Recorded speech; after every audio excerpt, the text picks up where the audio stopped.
আপু কি বলছে? আমি কিছুই জানি না।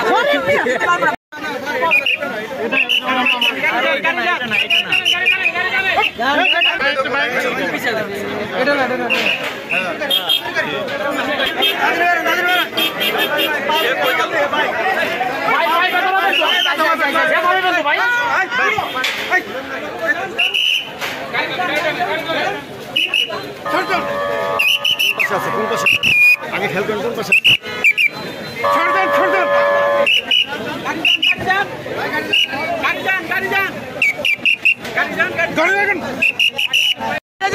না না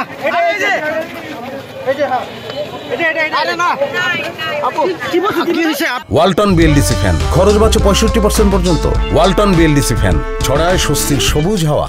কি বলছে? আমি কিছুই জানি না। ভাই একটু আপু একটু মানে কি মানে এখন বের হবে না? আজকে কি বের হবে না? চুপ থাকো। প্লিজ আপু মানে বের হবে না আজকে? আজকে কি বের হবে না? ভালো সংবাদ পাবেন ইনশাআল্লাহ। আজকে কি বের হবে কিনা সেটা এটা একটু বলেন। কাছ থেকেই পাবেন ইনশাআল্লাহ। আজকে একটু বলেন না প্লিজ। আমার নাম হচ্ছে অর্নিল হাসান রাব্বি।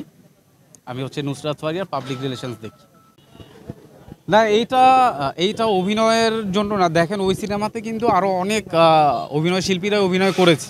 তো এইটা আসলে কারোর সাথেই হওয়া উচিত না। আজকে ফারিয়ার যে বিষয়টা, এটা একটা দৃষ্টান্ত হয়ে থাকবে যে একটা সিনেমার জন্য তো এটা কখনোই কারোর সাথেই হওয়া উচিত না।